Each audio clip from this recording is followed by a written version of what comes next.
Hello, AP Euro. Time for our second of these lectures over the Enlightenment.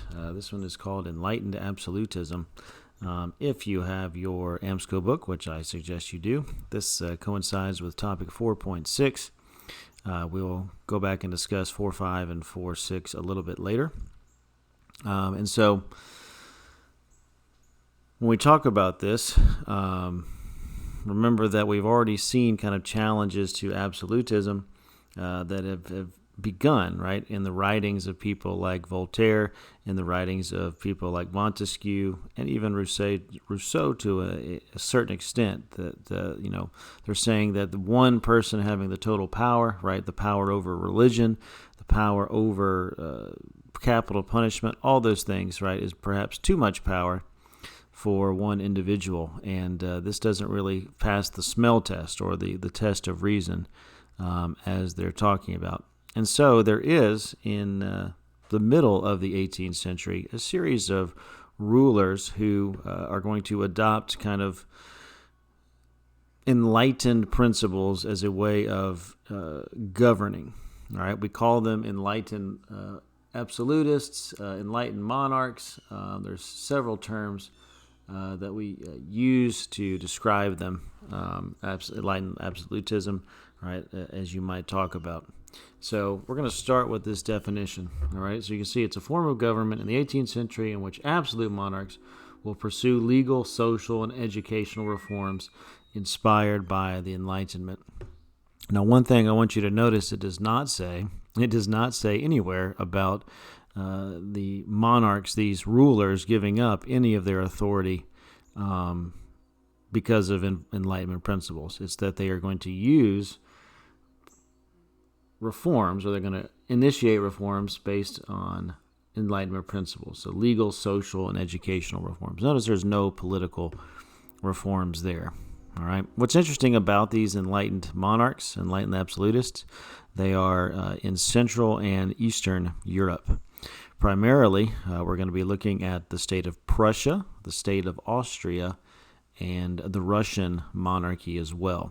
All right, and this is where we are going to see these reforms being used in the most efficient manner, we might say. Now, also, it is important to note that it is these areas of Europe which are the most, we might say, backwards. They are the ones that have remained they have maintained serfdom in the role of the peasantry, both politically and socially in their countries, whereas in the Western European states, serfdom had largely been replaced. Right, these are the states with the smallest middle classes. Right, while middle classes are growing in Britain and in France, the middle class is extremely tiny in these areas. Right, there's not going to be any challenge to the power of the nobility, really. There's not going to be any challenge to the power of the monarchs, but they are going to build some reforms. But as you're going to see, right, and hopefully the theme that you begin to see as you take shape is that these reforms are primarily going to increase their authority, not limit it in any way, shape, or form. All right, so the first one we're going to talk about is the country of Prussia, and this is the monarch named Frederick the Great. Okay, so let's first tell you a little bit about. I'm going to take that away for now. We have to make a few statements about Prussia before we do this. We talked about Prussia way back in 3.6. Where the Prussian state was being built kind of in an absolutist style. Prussia was a relatively new monarchy. It had been created in the late 17th century. And the first king, his name was Frederick William, actually Frederick was the first king. And then his son, Frederick William, is kind of the one that built what we might call the absolute monarchy. Frederick William ruled from 1713 to 1740. And we said that the unique thing about the Prussian state is it was very militaristic, and that he had built a strong army which used conscripted soldiers that were forced into service. and that in order to control the nobles worked in cooperation. The nobles became the officer corps of the Prussian army, and so the nobles ran the army as well as had absolute authority over the peasants on their estates. They used the best weaponry, and they actually, for the size of the country, Prussia became known as a very strong militaristic force. Now, Frederick William's son, who took over in 1740, was Frederick, who will be crowned as Frederick II. He is known to history as Frederick the Great. He ruled from 1740 to 1786, so the middle to the latter part of the 18th century. Really an interesting character was Frederick the Great. He himself was brought up very highly educated. He was called the Enlightened monarch when he became ruler because he loved music. He was an avid player of several instruments, including the flute. He dabbled in writing his own pieces of music. He loved art, and he hated the overbearing nature of his father.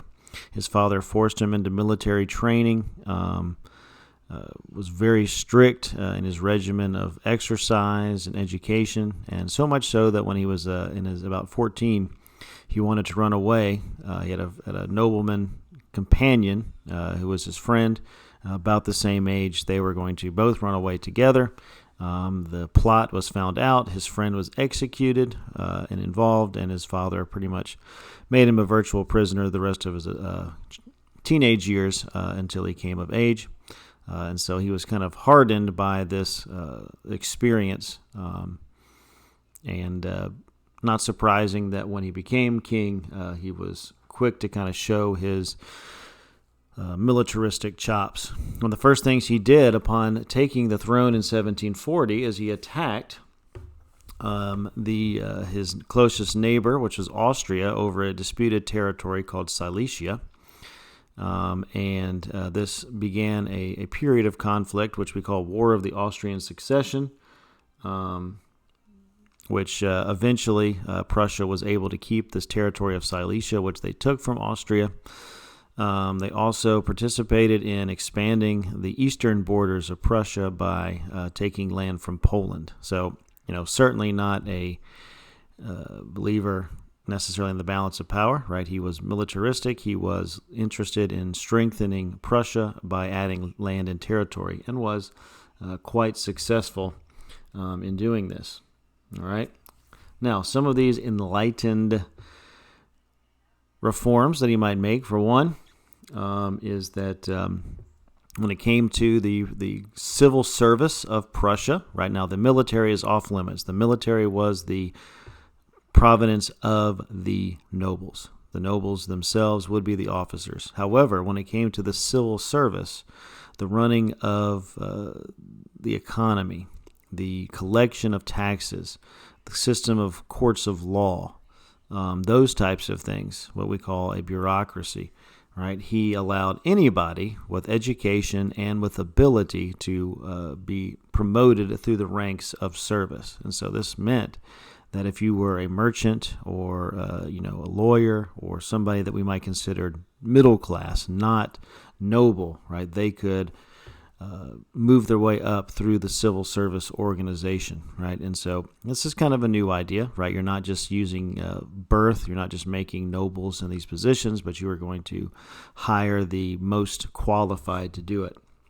That's one reform he made to the Prussian state. He was himself a Lutheran, but he did extend religious toleration throughout the country, which again is quite different than what we will see in other European states, at least in Eastern Europe at this time. He initiated a series of legal reforms. One such thing is he ended the use of torture to get confessions and crimes. He also limited capital punishment to only the most heinous crimes, treason, murder, things like that. But we do not see a reform of the tax system. This will kind of remain where it is. All right, so Frederick the Great. Again, AMSCO 254 is where you'll read about him. All right, this is Catherine the Great. Catherine the Great is the monarch of Russia. The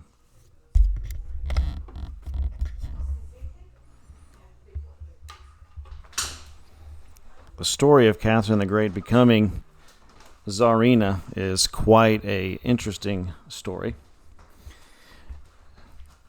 She is actually from Germany. She was not Russian by birth. We'll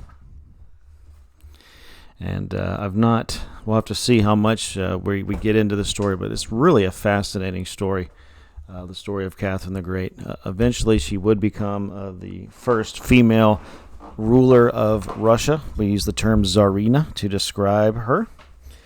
But she married a guy named Peter III, who was, I think, the great-grandson of Peter the Great in Russia. He will become very important later on when we talk about the 7 Years' War. I think we'll do that in Unit 5. So we'll come back to that. So just remember the name Peter the Great. She hated him. He was, by all reports, very cruel to her personally, and she actually was involved in a palace coup against her husband, and was involved in plotting to assassinate him. And upon his assassination, she assumed control of the state. And became, as we said, the first Tsarina of Russia. Now, as a ruler of Russia, she was interested in Enlightenment principles.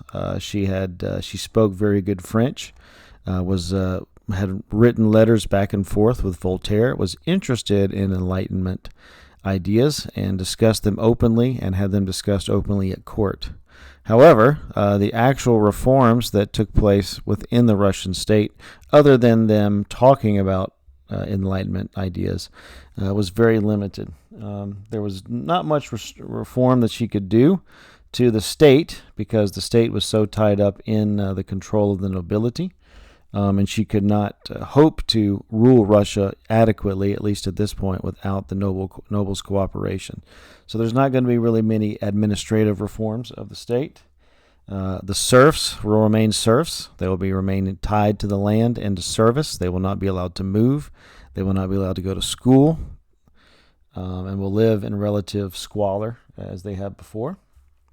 But she is interested in the physiocrats' ideas about economy, and kind of opening up new opportunities for trade. And because of this, she was involved in several wars designed to add a warm water port in the south. So Russia had secured a port on the Baltic Sea. That was St. Petersburg, and now she was trying to expand Russians' territory to the south to capture ports on the Black Sea, so the Russians could have access to trade in the Mediterranean. Again, the idea behind it is free trade, but what ultimately is it doing? It is increasing the authority of the monarch. Right? And so, when we think about, how is she enlightened? There's a few, touches of the Enlightenment. As it says, correspondence, letters back and forth with several of the philosophes. They speak French at court. They have their own salons, but for all intents and purposes, the state remains the same. She remains all-powerful, and Russia looks to expand its influence in Europe, first by gaining the warm water port in the south, and then, as we see as well, the participation in what we call the partition of Poland. We'll finish up this unit with that. The most well-meaning of these absolute monarchs that were interested in Enlightenment principles is actually in Austria. His name is Joseph II. There is Joseph in his cool red and white sash of the Austrian emperor. His mother was Maria Theresa, the first Austrian empress, and she had her rule had been secured by the War of Austrian Succession. She agreed to give up the territory of Silesia, which Prussia had gained in 1740 in exchange for allowing her to remain on the throne of Austria. And then her son, Joseph, ruled as co-ruler during his early adult years, and then after her death, he ruled by himself. Now, he was a very devout Catholic. He was very interested in reforms, and out of all the rulers, he used and followed the most aggressive and ambitious system of reforms of any of them.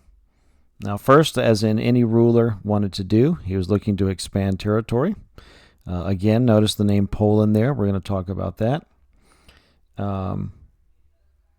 He, unlike his mother, did extend some religious toleration, not to Protestants, but to Jews, somewhat in the empire, the lands that he controlled, which again is an Enlightenment principle rather than just securing and acknowledging the primacy of the Catholic Church, which is what usually happens in Catholic countries. He is the first Austrian ruler to bring the Catholic Church under royal control, whereas it had been pretty much independent to this point. Now, again, that's not a new thing, right? Most other European monarchs by this time had brought the church under control, and so the Austrians were kind of late to the party in that. A series of economic agrarian reforms, building new roads, encouraging trade across the empire, getting rid of regulations of trade, trying to encourage free trade at least within the borders of Austria. And then his most radical step was abolishing serfdom, which, again, had not been done yet. And as you see there at the end, most of his reforms were gotten rid of after he died. He used royal decree to pass all these things, and once the king was no longer there, his followers and then the other nobles kind of put their foot down and said, Joseph, he was crazy. We're not going to follow his words. And so all of his programs or reforms were, again, big in his desires, small in the actual results. And that's kind of true with all of these enlightened absolutists, right? Any reforms that became permanent were military and were limited administrative reforms. There are other social reforms, other than maybe what we saw with Frederick the Great, with the lessening of torture, the lessening of capital crimes, things like that.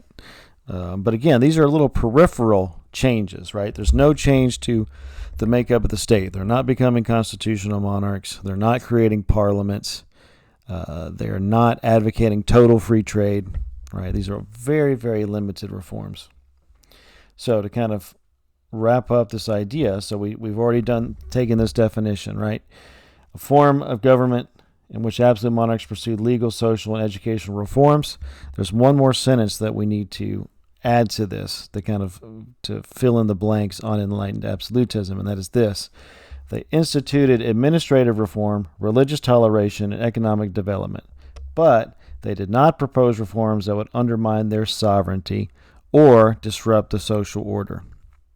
Right? This is not changing the state wholesale. This is not, turning society upside down, which is all going to happen in the French Revolution. And again, we'll get to that in due course.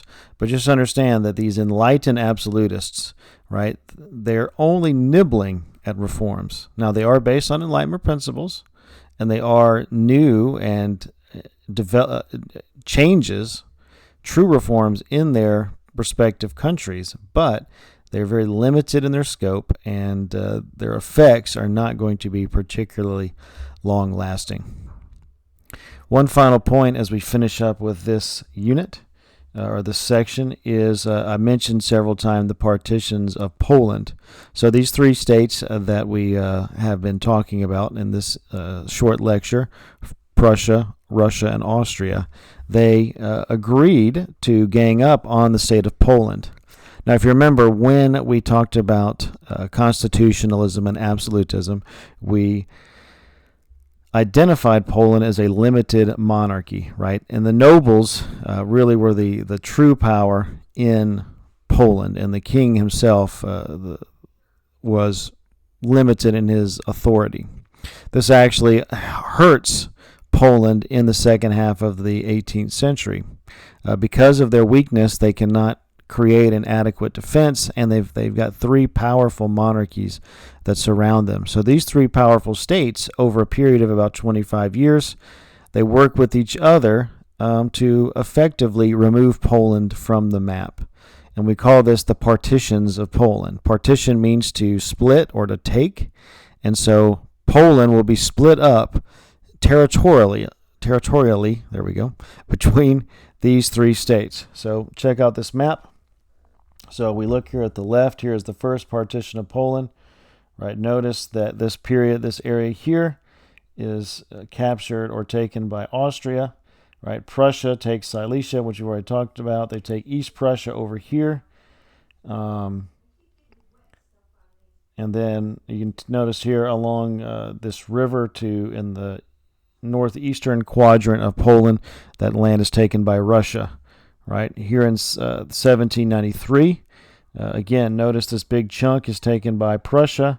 Right, Austria does not gain any territory in this particular partition, but Russia adds this huge region here to the east. And then in 1795, the remainder of Poland is gobbled up. You can see Prussia takes this territory here. Here's territory taken by Austria, and then here's Prussia taking this final large section to the east. And so Poland ceased to exist as an effective state after 1795. It had been absorbed into these other empires and would be this way until the end of World War I. And so Poland is going to be a country within other countries and is going to be effectively neutralized. Now, the Polish people, the Polish spirit, they don't disappear. We'll talk about them more as we kind of move through this.